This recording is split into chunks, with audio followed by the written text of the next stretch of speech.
Welcome to the show, everybody. This is your boy, Lo Jackson, coming to you live with the Only You podcast. Today I'm going to be doing the book called The Art of Money Getting, or Golden Rules for Making Money, by a gentleman named Phineas Taylor Barnum, or most people know him as P.T. Barnum, or Ringling Brothers and P.T. Barnum Circus. I decided to do this book today because I had somebody reach out and ask me to do more books on making money or getting money. So I thought that this was a good place to start because, P.T. Barnum, he was a promoter in the beginning. He would promote the fattest baby contest. He promoted the cutest twin contest. He promoted like chicken contests, all kinds of different animal contests. Barnum was born in Bethel, Connecticut, and he was the son of an innkeeper, Taylor, and storekeeper, Philo Barnum, and his second wife, Irene Taylor.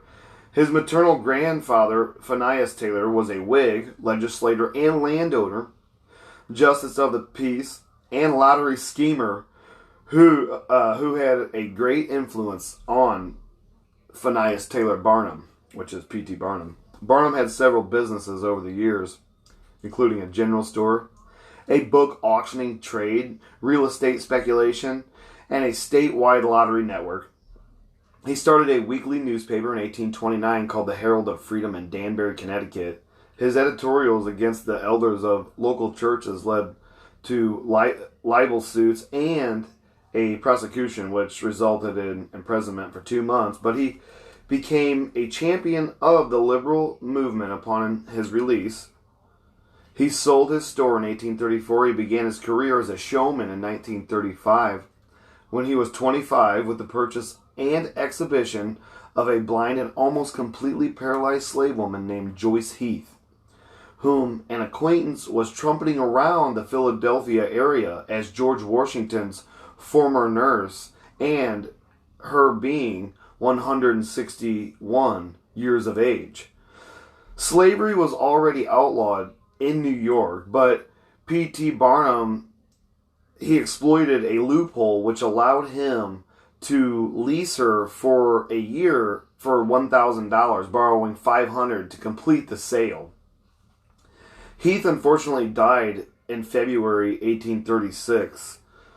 At no more than 80 years old, Barnum had worked her for 10 to 12 hours a day, and he hosted a live autopsy of her body in a New York saloon where spectators paid 50 cents to see the dead woman cut up as he revealed that she was likely half her purported age. Is that not crazy? Like, wow. Like, I've thought about maybe like when they were going to do like executions on pay-per-view. It crossed my mind because America's all about making money on, people's shortcomings and stuff.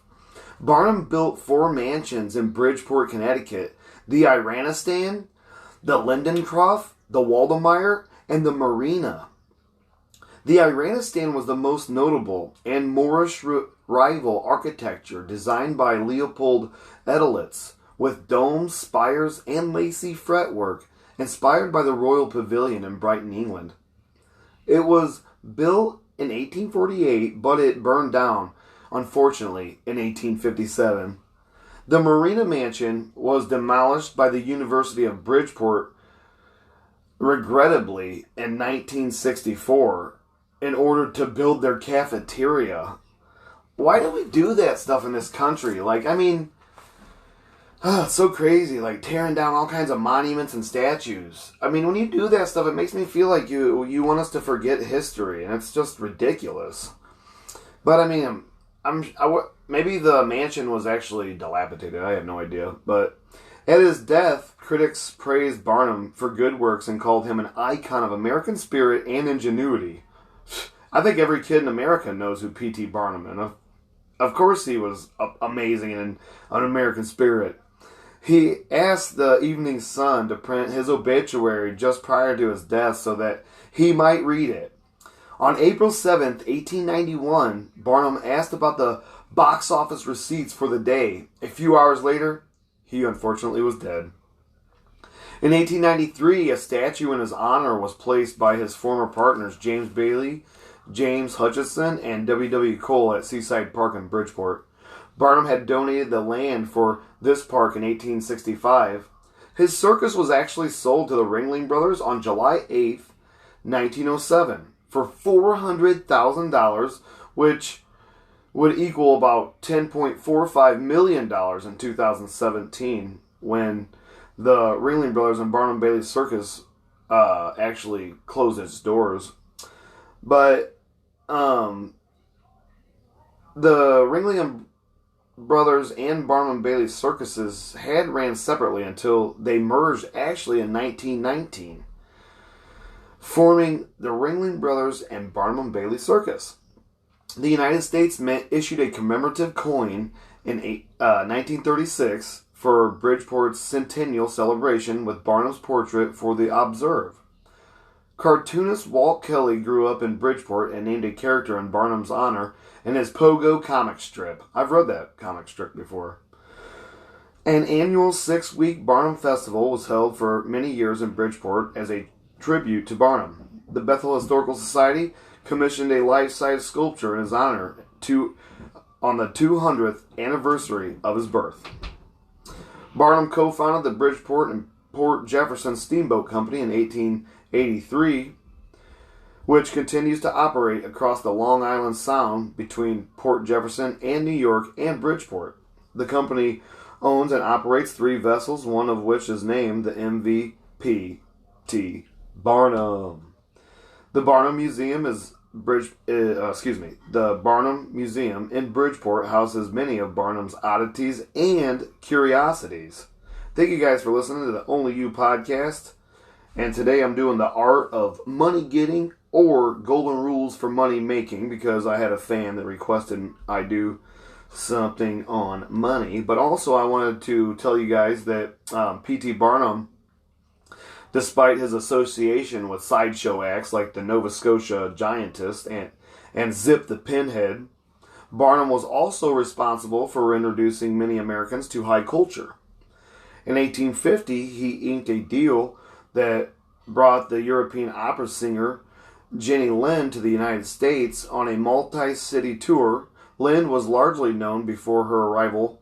Barnum himself had never heard the soprano, but he cultivated her celebrity with a media blitz and a nationwide contest to write a song for her to sing on stage.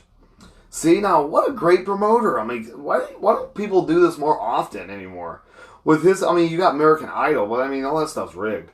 With his help, the Swedish Nightingale became an overnight sensation. Barnum reportedly netted a staggering $500,000 on the tour. The Lind's popularity helped make opera a mainstay in America's theater. I would go see some opera. I think that stuff's awesome. It's something different. But right now I am going to read to you the art of money getting, or the golden rules for money making.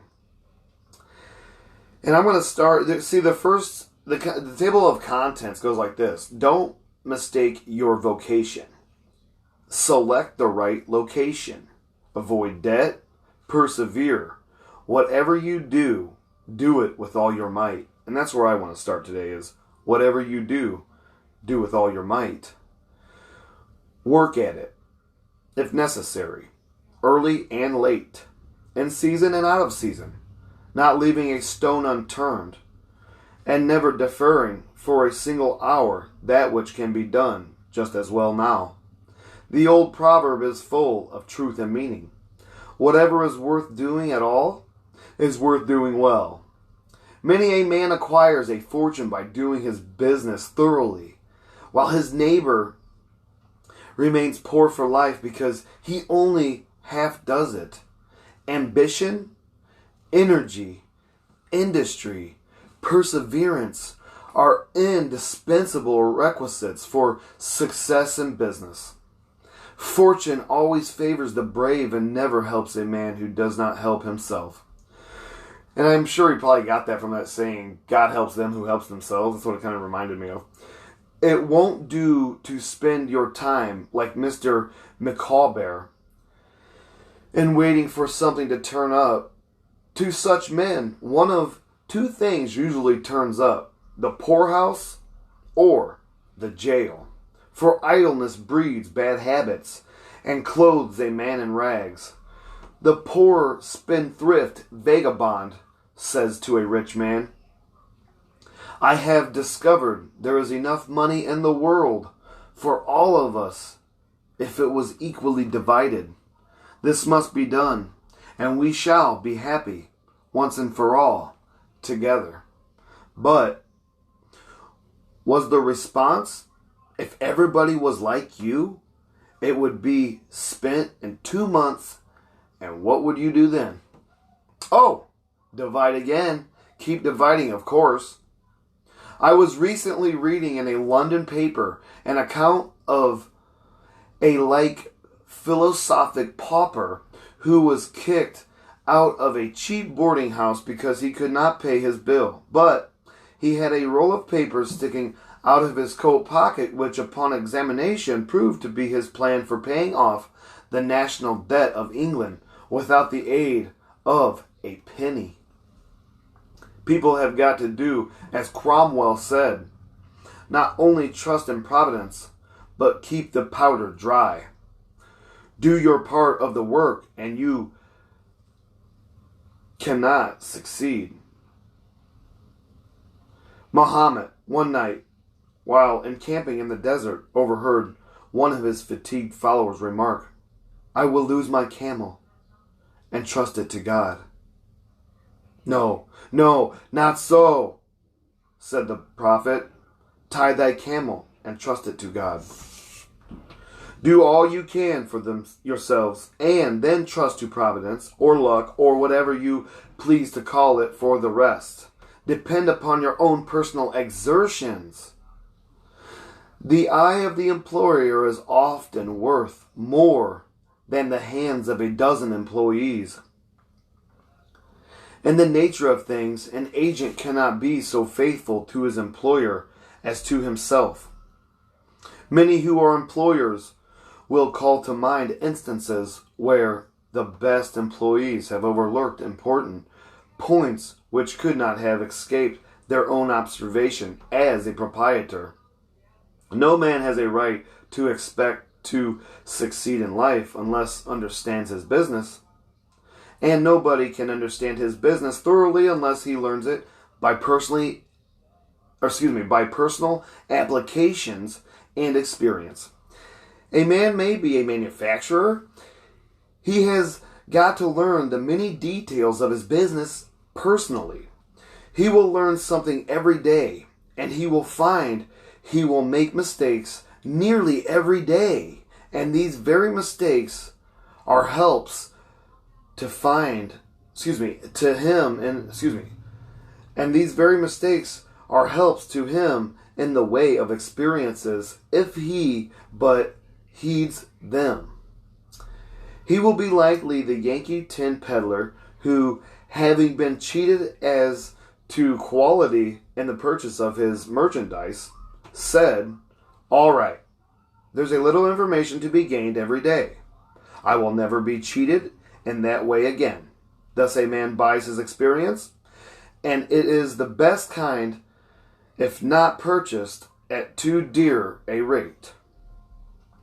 I hold that every man should, like Cuvier, the French naturalist, thoroughly know his business.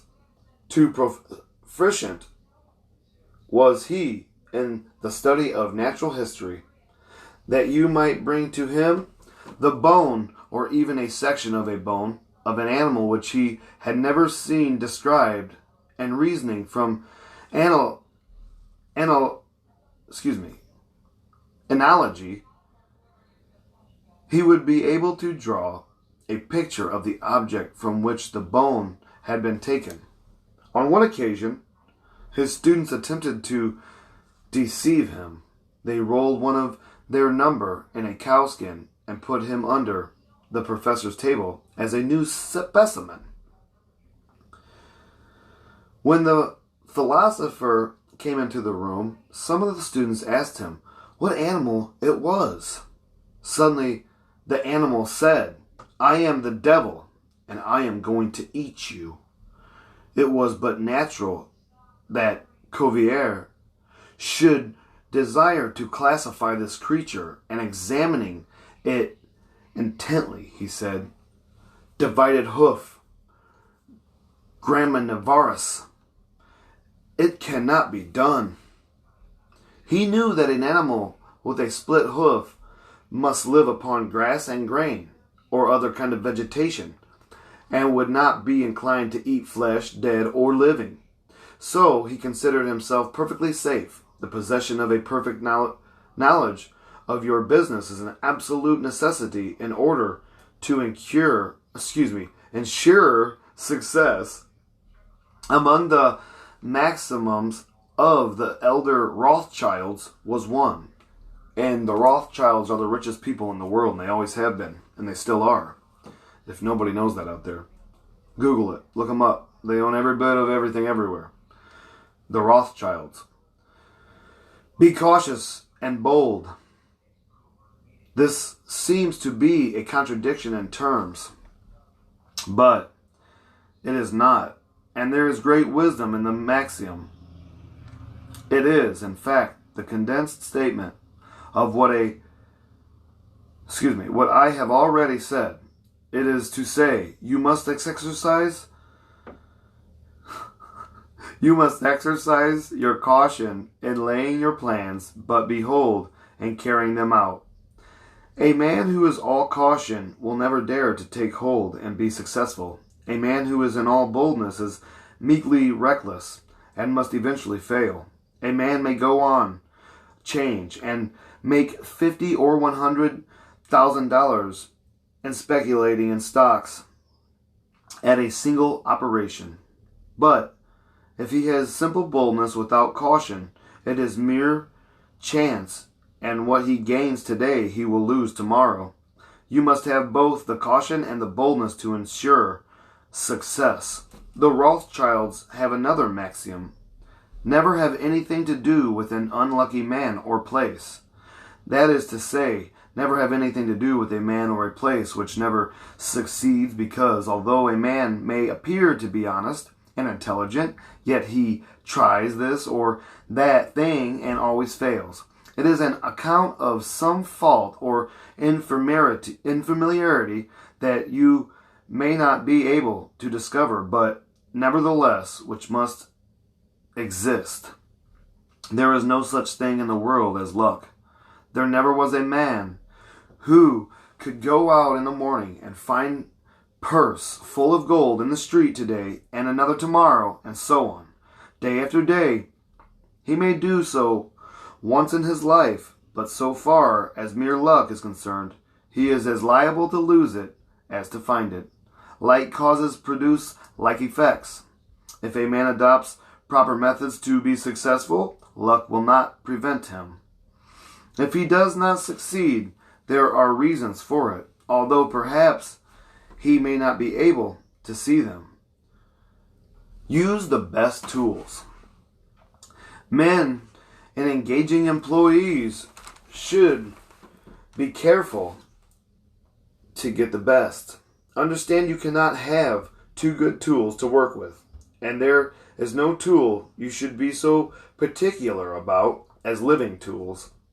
If you get a good one, it is better to keep him than keep changing. He learns something every day, and you are benefited by the experience he acquires. He is worth more to you this year than last, and he is the last man to part with, provided his habits are good and he continues to be faithful. If, as he gets more valuable, he demands an exorbitant increase of salary on the supposition that you couldn't do without him, let him go. Whenever I have such an employee, I always discharge him, first to convince him that his place may be supplied, and second, because he is good for nothing if he thinks he is invaluable and cannot be spared. But I would keep him, if possible, in order to profit from the result of his experience. An important element in an employee is the brain.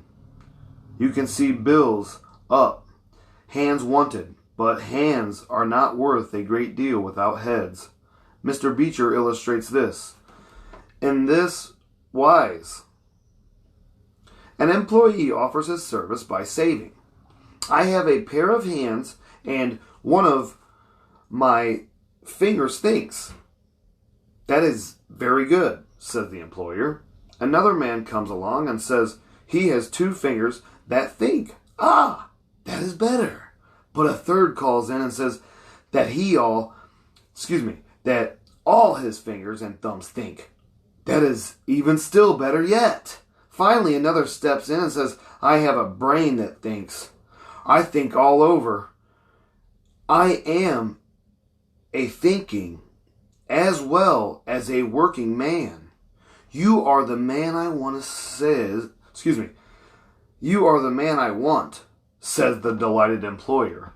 Sorry, guys, this is live. I'm not the greatest reader ever, but some of this stuff is so important. I want to get it out there to you because these are great reads. Hopefully you'll get out there and find The Art of Money Getting or The Golden Rules for Making Money by P.T. Barnum or Phineas Taylor Barnum, which is, dude, that's a gangster name, right?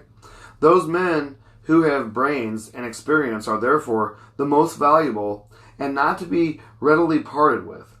It is better for them as well as yourself to keep them at reasonable advances in their salaries from time to time. And thank you guys for listening to the Only You podcast. This is your boy Lo Jackson, and I'm doing a book written by Phineas Taylor Barnum, which is P.T. Barnum. Don't get above your business, you guys. Young men, after they get through their business training or apprenticeship, instead of pursuing their avocation and rising in their business, will often lie about doing nothing. They say, I have learned my business, but I am not going to be a hireling. What is the object of learning my trade or profession unless I establish myself? Have you capital to start with? No, but I am going to have it. How are you going to have it, or how are you going to get it? I will tell you confidently, I have a wealthy aunt, and she will die pretty soon, but if she does not, I expect to find some rich old man who will lend me a few thousand to get me started. Man, we all know somebody out there like that, right? The big dreamer. I mean, tons of them in my family, and tons that I grew up with, really. If I only get the money to start with, I will do well. There is no greater mistake than when a young man believes he will succeed with borrowed money. Why? Because every man's experience coincides with that of Mr. Astor, who said it was more difficult for him to accumulate his first $1,000 than all the succeeding millions that made up his colossal fortune. Money is good for nothing unless you know the value of it by experience. Give a boy $20,000 and put him in business, and the chances are that he will lose every dollar of it before he is a year older. Like buying a ticket in the lottery and drawing a prize. It is easy come, easy go. He does not know the value of it. Nothing is worth anything unless it costs effort. Without self-denial and economy, patience and perseverance, and commencing the capital which you have not earned, you are not sure to succeed in accumulating young men. Instead of waiting for dead men's shoes, should be up and doing, for there is no class of persons who are so unaccommodating in regard to dying as these rich old people, and it is fortunate for the expectant heirs that it is so. 9 out of 10 of the rich men of our country today started out in life as poor boys. Yeah, with determined wills, industry, perseverance, economy, and good habits. And that's the truth. For real. They went on gradually, made their own money, and saved it. And this is the best way to acquire a fortune. I agree. Thank you guys for listening. And I do want to say that I heard a saying once, and it goes like this. The lottery is the poor man's tax, because the poor man is always chasing riches. So he's spending money on it, and he's never going to get it, unfortunately. Stephen Gerrard started life as a poor cabin boy and died worth $9 million. A.T. Stewart was a poor Irish boy, and he paid taxes on $1.5 million of income per year. John Jacob Astor was a poor farm boy, and he died worth $20 million. Cornelius Vanderbilt began life rowing a boat from Staten Island to New York. He presented our government with a steamship worth $1 million and died worth $50 million. There is no royal road to learning, says the proverb, and I may say it is equal true. There is no royal road to wealth, but I think there is a royal road to both. The road to learning is a royal one, the road that enables the student to expand his intellect and add every day to his stock of knowledge until, in the pleasant process of intellectual growth, he is able to solve the most profound problems, to count the stars, to change his stars, to analyze every atom of the globe, and to measure the firmament.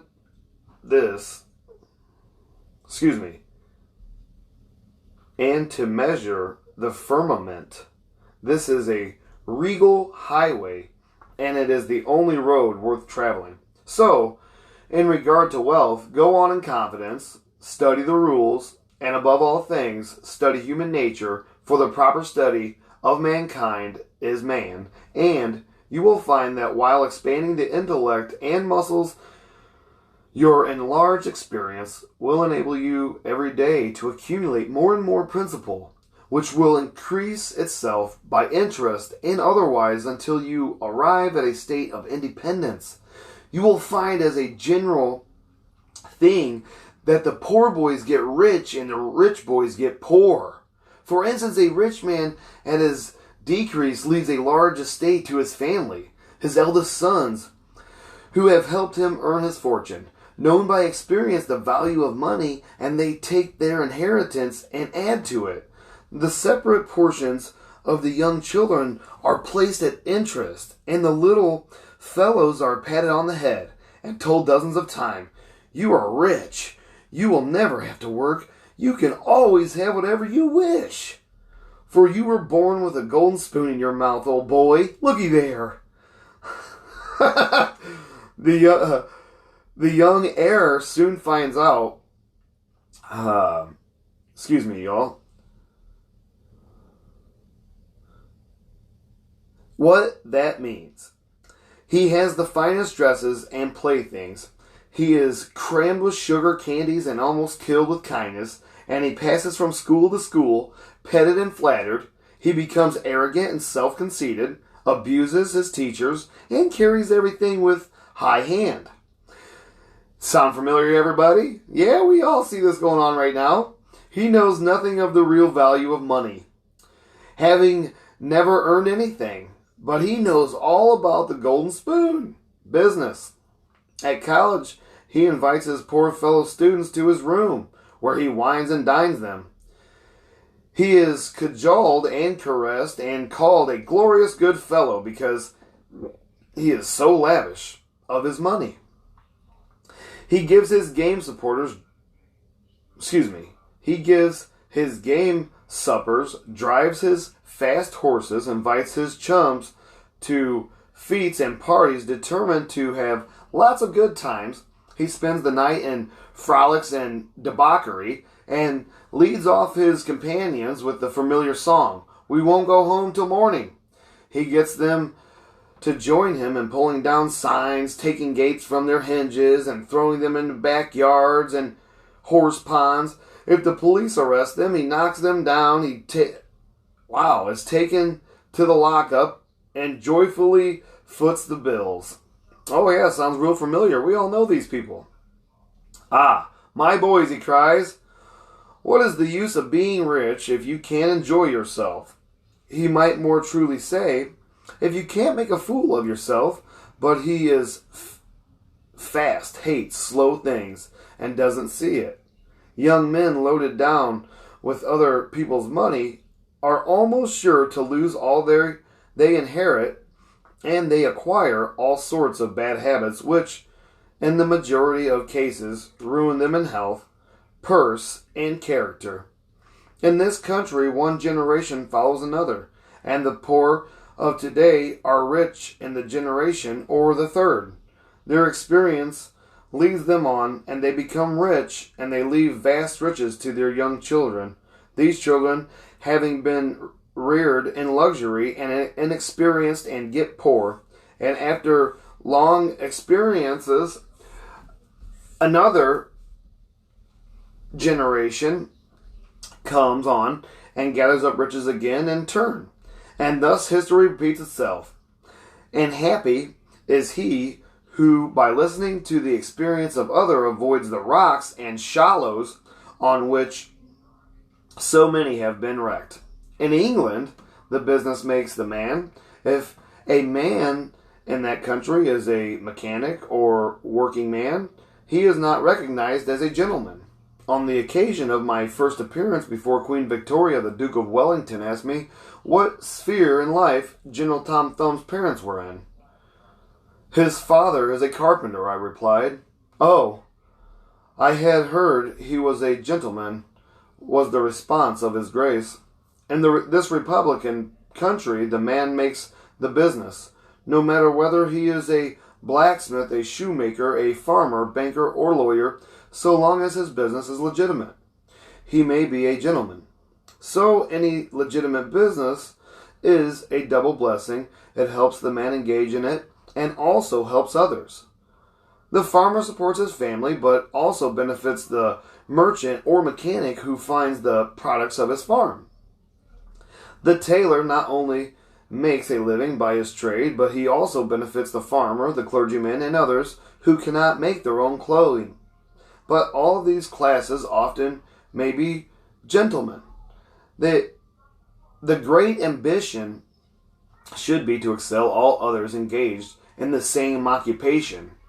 And I agree, and that's what life should be about, is networking, raising your brothers up, getting everybody on the same education level, trying to help people understand other people's mentality levels, and that sometimes poverty constricts your mental growth because you're just so put down in life that you have never experienced or don't ever think you will become a better person, or that you don't understand that you could actually possess all the traits, habits, if you just decided to clean your mental mess up, that you could actually have all these things that other people do. It's just going to take you doing the hard, diligent work of figuring out how to do that. And I know by my own personal experience, that is because everything I've done with these two hands and this mind.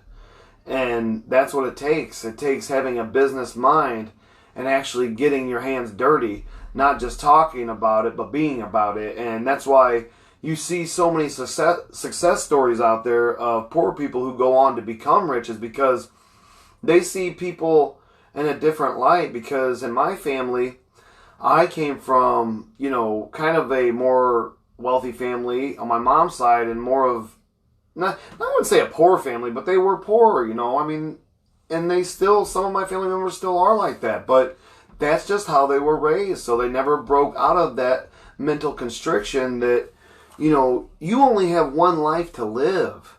You're in charge of your destiny. The things that your parents have created for you and parameters inside your mind, you have to control those things to the point where you are no longer constricted by the parameters of, other people's shortcomings and disbeliefs, that you now know that you are enlightened and that this is your journey.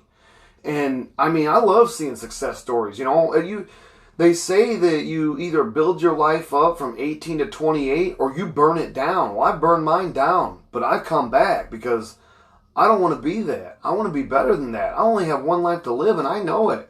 And I'm out here doing that. And I am in control of my being. I am calm. I am kind. I am upright. You know, because that's the way we want to be. We don't want to be running with the devil, doing the dumbest things we possibly can, psychopathing every person we come into contact with, you know.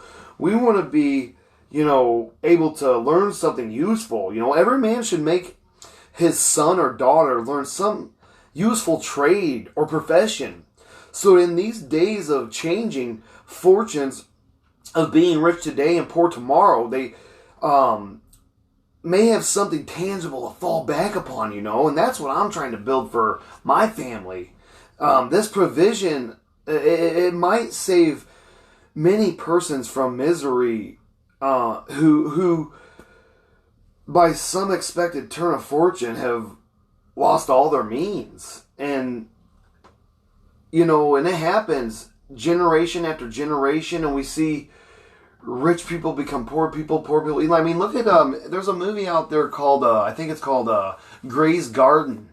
And it's about Jacqueline Kennedy Onassis's family and how they lived in Martha's Vineyard in this mansion, but the husband winds up running off with some other woman, and the wife and daughter stay in the house because they were doing their part as being a helper, letting him do his business in New York City, thinking that he's a great man, but in reality he was out there snaking her. Well, they stayed in that house until they ran out of money, and nobody would kick them off the land because JFK was in office. And, you know, Jacqueline Kennedy Onassis actually came there, and the house was abandoned. Raccoons were crawling in through holes of the house, and she actually spent money to make it livable for them, but they still didn't know how to do the upkeep because they created a poor mentality. So they went from, you know, they came from being poor, the mom did, to the dad making her wealthy, and at Martha's Vineyard never having to worry about anything, having a personal piano player at all times, in which I felt like they were, her and him were like cheating together. But I mean, it goes to show that, you know, fortunes change hands quickly, you know, and we are nobody to judge, you know, don't judge anybody because we never know what anybody else is going through. And thank you guys for listening. Today I was doing the art of money getting, or golden rules for money making, for a fan out there. Thank you so much for emailing me. I do appreciate it. This book was written by Phineas Taylor Barnum. I give this book a 5-star review because there's so much good stuff in here, you guys. Like, be systematic. Men should be systematic in their business. A person who does business by rule, having a time, a place for everything, doing his work promptly, will accomplish twice as much and with half the trouble of him who does it carelessly and sloplessly. By introducing system into all your transactions, doing one thing at a time, always meeting appointments with punctuality, in which for us that don't know what punctuality, it means being on time, you find leisure for pastime and recreation. Whereas the man who only half does one thing and then turns to something else and half does that will have his business at loose ends and will never know when his day's work is done, for it never will be done. And this is how I live my life, by a saying. Every day I get up and I think, you know, a clean reality means a clean mentality. So if your reality in your home is a clutterfuck, then your mind is also a clutterfuck, which induces depression, overproduction of cortisol that causes stress and, you know, feelings of anxiety about the future and not knowing. Anyways, back to the art of money getting, or the golden rules for money making. Of course, there is a limit of all these rules. We must try to preserve the happy medium, for there is such a thing as being too systematic. But I mean, if you're not even systematic at all, there is nothing as such as being too systematic. It means that you just need to apply some systems and get some organization, and then things will take off. You know, you got to learn systems. You got to learn processes. And sometimes you have to seek books. You have to seek YouTube videos. Because, I mean, to really retain information, you have to read, you have to see, and you have to listen. And you have to repeat it to yourself. So I love to read aloud. Like when I do these podcasts, it goes out of my own vocal apparatus and goes into my hearing canal and is transferred into information to my brain cells. So when I read these books quietly to myself and then I read them out loud to you, I'm getting double the education than I normally would. So that's why, I mean, because I read other books too, and if they don't hit me as informational to you guys, I'm not even going to bother, because if it ain't informational to you, it's not informational to me at all either. So I'm not going to do that to you guys. But back to the book, and thank you for listening. I'm sorry I'm a talkaholic, you know. We must try to preserve the happy medium, for there is such a thing as being too systematic. There are men and women, for instance, who put away things so carefully that they can never find them again. And those are in Thomas Erickson's book, The Four Behavior Types, that's the blue personality type, the OCD. And they have to have everything ABC, 1, 2, 3. They love Excel spreadsheets. They're your CFOs, the CEOs. And those are the people that don't have a problem with systems. It is too much like the red tape formality at Washington and Mr. Dickens' circumlocution office, all theory and no result. I have no idea what circumlocution office is. A weird name. It's CIRCUMLCUTION. When the Astor House was first started in New York City, it was undoubtedly the best hotel in the country. The proprietors had learned a good deal in Europe regarding hotels, and the landlords were proud of the rigid system which pervaded every department of their great establishment. When 12 o'clock at night had arrived and there were a number of guests around, one of the proprietors would say, "Touch that bell, John," and in 2 minutes 60 servants with a water bucket in each hand would present themselves in the hall. "This," said the landlord, addressing his guest, "is our fire bell. It will show you we are quite safe here. We do everything systematically." Wow, check that out. That was the first sign of a smoke alarm. Cool. Is that not exciting? That's kind of neat. This is why you read older books, is because you learn where stuff come from and where stuff came from and how it wound up developing into what we have now. I'm like, that's kind of interesting.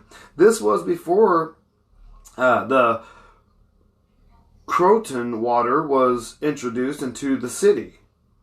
Before they sometimes carried their system too far, on one occasion, when the hotel was thronged with guests, one of the waiters was suddenly indisposed, and although there were 50 waiters in the hotel, the landlord thought he must have his full complement or his system would be interfered with. Just before dinner time, he rushed downstairs and said, "There must be another waiter. I am one waiter short. What can I do?" He happened to see Boots, the Irishman. Pat, said he, "wash your hands and face. Take that white apron and come into the dining room in 5 minutes." Presently, Pat appeared as required, and the proprietor said, "Now, Pat, you must stand beside these 2 chairs and wait on the gentleman who will occupy them. Did you ever act as a waiter?" I know all about it. Sure, but I never did it. Like the Irish pilot, on one occasion when the captain, thinking he was considerably out of his course, asked, "Are you certain you understand what you are doing?" Pat replied, "Sure.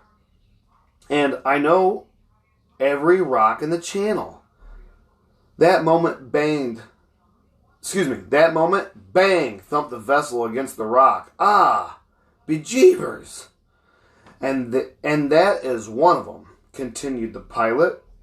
"But to return to the dining room, Pat," said the landlord, "here, we do everything systematically.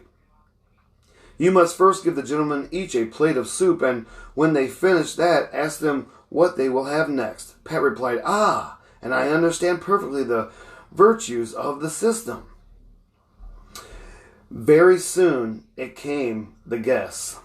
The plates of soup were placed before them. One of Pat's two gentlemen ate his soup. The other did not care for it. He said, "Waiter, take this plate away and bring me some fish."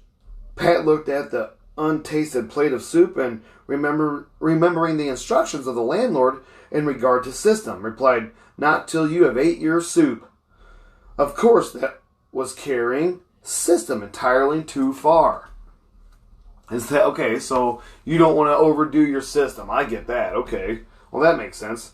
Thank you guys for listening. And right now, I'm reading to you The Art of Money Getting, or The Golden Rule for Money Making by P.T. Barnum. And I'm going to end that right there. Thank you guys for listening. This is the Only You podcast. Tune in next time for another great read. And hopefully you enjoyed this one. I really did. It was awesome. I mean, I learned so much from this book. I think you should get out there, check it out. Go to your local library, get it, read it. You'll learn a lot. Trust me. I mean, P.T. Barnum, the U.S. government came to him when they started setting up Navy bases all around the world, because he had the experience of shipping his circus all around the world. The Ringling Brothers. But P.T. Barnum was still a part of that circus, because they had merged. So they had came to P.T. Barnum, and he told them all the routes that they used and which was the safest ways. And that's what they used. The U.S. government used that. Thank you guys for listening to Only You podcast. Enjoy yourself.